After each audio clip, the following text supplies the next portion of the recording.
Welcome to Agri Xtra. I'm in conversation with Theo Boshoff, the CEO of the Agricultural Business Chamber, for a bit of a mid-year review. Theo, welcome. Thank you, always a pleasure. We're pretty much into the second half of the year. What trends have you picked up at Agbiz within the industry for the past 6 months? So I do think we're at a turning point currently in the year.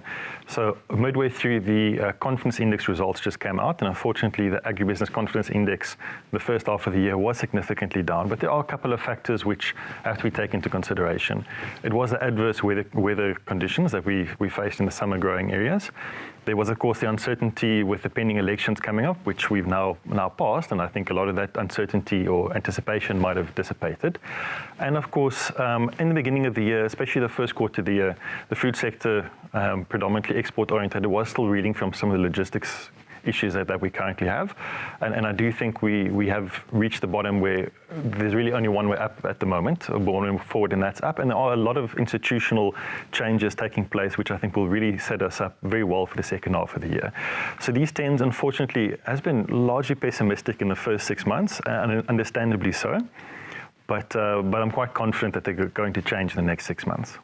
Have there been any notable improvements in the logistics supply chain sector, the ports and harbours, and then basic service delivery? Service delivery is a tough one. So with the various government departments, service delivery has definitely improved in some elements. When it comes to registration of chemicals, etc., that the input industry is very concerned about. There's been significantly and great work done there, partnering with the University of Pretoria to get new capacity in. So certainly we are seeing improvements there. Likewise with electricity, I know there was the rumours going around that it was only because of elections keeping the lights on, but the fact is that some of the collaboration between business and government has really started to yield fruits now, where the energy availability factor is significantly better, and the outlook for the coming years is very better. So in that regard, service delivery certainly has improved. Unfortunately, municipal service delivery is still the Achilles heel for many agribusinesses, especially those that operate in deep rural areas. They do struggle with the basics such as roads, infrastructure, water, electricity provision. And it's a mixed bag. Of course, certain areas of the country are better than others, but there hasn't been any big policy changes that will indicate an improvement there. When it comes to logistics, certainly in terms of the management, there's been new management installed in many key positions. We've engaged quite closely with the management, and they're very open for engagement and collaboration, which I think is a huge positive. And we have seen incremental improvements, but some of the big challenges, of course, is that the equipment is still aging and old. What we need in the port situation is not simply quick fixes. You actually need a modernization of the ports. And whilst I think we're confident that the new management can do so and is in the process of doing so, it takes time. There's lead time to order the new equipment. There's capital that's also required, and that's why the public-private partnerships that's been announced in Durban, in the Eastern Cape, and our most recently in Richards Bay, I think is very positive. One would want to see that rolled out to the rest of the country, because that's the only way we're really going to recapitalize and modernize our ports. On the railway side, there's a lot of institutional changes taking place. So one has to be patient, I think, in that regard. It's unfortunate, and I know it's a tough sell, but there's significant policy developments taking place there. We have now seen Transnet unbundled from the freight rail division, that you have a dedicated infrastructure manager versus the operating division. That will pave the way, along with a network statement that was also released for public comment in the first quarter. That sets out essentially the terms and conditions for anyone to access rail on an even basis. So we're moving in the direction where you might have, you will have Transnet as the owner still of the infrastructure, but as one of the operators, very similar to the way you have SAA and all the other airlines utilizing the same airports. So we will have a situation probably in the coming years where private sector involvement is significantly upscaled in rail, but on an even basis. And I think those are the institutional changes taking place that hold a significant promise, but one will need to be slightly patient. So at the moment, the tariffs, the slot allocation, and those terms and conditions are being negotiated. So for the date that we're looking at is still to open up and have that properly functioning by November. Then, of course, companies will need to make these investment decisions. So rail logistics, we might unfortunately still be about 2 years away from seeing the real improvement in service delivery, but I think the building blocks that are being put in place at the moment is overwhelmingly positive. Certainly good news. Shifting the focus slightly from local to global, there are some fads that have a short-lived impact on the sector, but then there are trends, notably in innovation and technology, that have a long-term lasting impact on agriculture. Tell us a bit about some of those. Absolutely. We recently attended the IFAMA conference in Spain, the International Food and Agribusiness Management Association, and it was incredible to see the trends that are happening worldwide. Many of them are reflected in South Africa as well, but some of the critical ones, for instance, is new technology being driven either by climate or by consumer preferences are unlikely to be fads. These probably will remain there for a very long time. And here one's talking about controlled environments, so whether it's greenhouses or to some extent controlling, it's a way to buffer against climate change, is to actually control the growing atmosphere. New technologies in gene editing, that's also very topical in South Africa to get the regulations right that we can make use of this new technology. We're always talking about the food, fiber, beverage value chain, but more and more agriculture is becoming very important in the energy value chain as well. And this whole concept of farms actually as power plants, both for liquid fuels as well as for solar energy, it's really taking off internationally, not just in South Africa, where we have we have had the push from the power crisis that we recently have.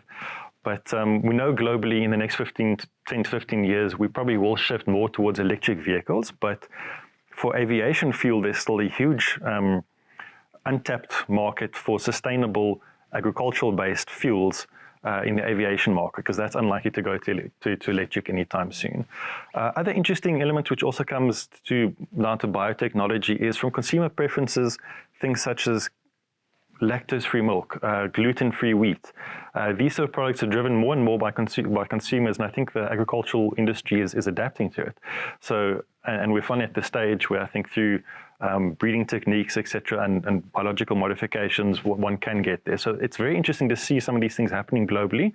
Some of it is starting in South Africa. I know we are also struggling with our basics such as energy, logistics, and service delivery. But I do think we're quite well placed to respond to many of these issues. Some of these themes were reflected in the Agbiz 2024 Congress held recently. What were some of the other critical developments that came out of that industry engagement? Because really anyone who was anyone in agriculture was there. No, well, thank you, and absolutely. We tried to find that balance between the bread and butter issues that are critical for South Africa, so energy, logistics, etc., as well as how do we respond to these global trends. I think the two I want to just highlight that's related to global trends, but where South Africa agribusiness really needs to box smart is when it comes to ESG and sustainability, so environmental, social governance. Once again, I saw at the global conference there is an enormous focus being driven from government, from the consumer side, for businesses to be able to showcase their sustainability. And I think perhaps in the EU context, a lot of that is focused on environmental sustainability, which is important, but we do have different climatic conditions. Moving away from chemicals towards biological controls, I think that is a global shift, but in South Africa, in Brazil, in Argentina, these sort of countries with more tropical climates, it's not quite as straightforward as perhaps in Europe. Likewise, when it comes to social sustainability, in sort of the emerging market economies like ourselves, the social responsibility that businesses have and the investments they make in terms of being sustainable on a social front, maintaining schools, maintaining roads, giving basic service delivery like clean water to entire communities. These are the kind of things that we should be getting recognition for. And if you look purely in terms of the Eurocentric vision where perhaps their governments already provide this, it's not expected of businesses to do so.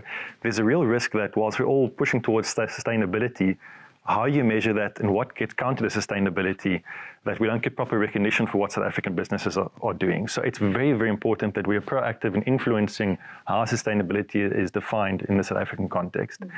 The other element which came out from the Congress, which is very interesting, and it's related to this, but there is an increasing activist element coming out globally towards anti-GMO, anti-chemicals, anti-commercial farming, and many elements. And I think it's a new constituency that perhaps traditionally governments as well as business are not very haven't traditionally encountered or previously encountered, and there's a lot of capacity building and learning that we need to know to understand that activist playbook and know how to engage with a constituency that maybe doesn't put as much value on scientific evidence, but is quite radical, in terms of the way they do their lobbying. And if you look at what's taking place globally very successfully as well.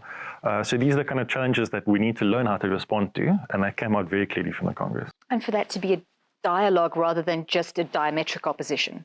Absolutely. It's a fundamental thing, and I do think, once again, South Africans are probably better suited than most people in the world to be able to do so, to engage with people who don't have your same perspectives, who don't necessarily have got your same or a similar frame of reference to you. That's essentially what it comes down to.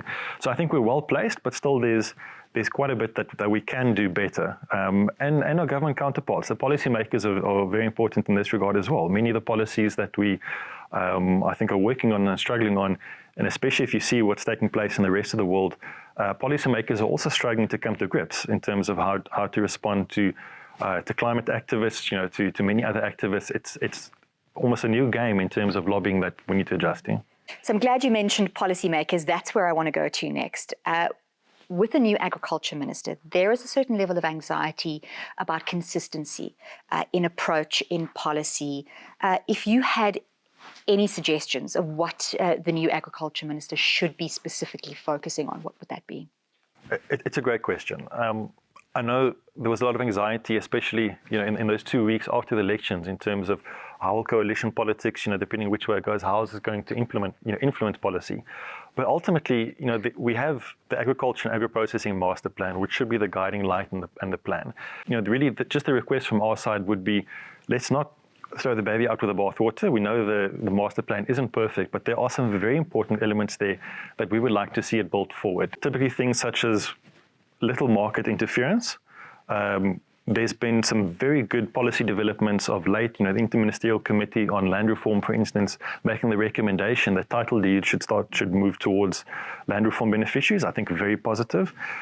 Focusing on an export-orientated strategy, because our agricultural sector, I think, is far bigger than what our domestic market can absorb. So the only way we can grow the sector, create jobs, create welfare, is if we expand the markets elsewhere. And in this regard as well, not just the Minister of Agriculture, but the new Minister of Trade, Industry and Competition will be incredibly important in terms of where we put our priority, which trade partners, and most importantly, that is data-led. The AAMP specifically sets out how many jobs can each commodity cluster create if certain enablers are in place. If we can get market access to these top 5 countries where our products are highly sought after, but where we face very high tariffs, or where perhaps there's phytosanitary measures that are not in our favor. So continuing this work, I think, would be very important. Standing up for the agricultural sector, as the previous ministers also did when it comes to phytosanitary measures being used as trade barriers, which I know is still a WTO dispute, which is one we're looking very closely. I think, broadly speaking, we are on the right path. We need to continue this path. If we were to stop now and almost relook at everything and press the reset button, I think there'll be a lot of pushback from not just the industry, but probably from the emerging industry, from organised labour, everyone that was involved in negotiating the master plan. So we have the blueprint, we need to follow it, and we urgently need implementation. So consistency is the playbook for the new Minister of Agriculture. Absolutely. Thanks so much, Theo. Thank you.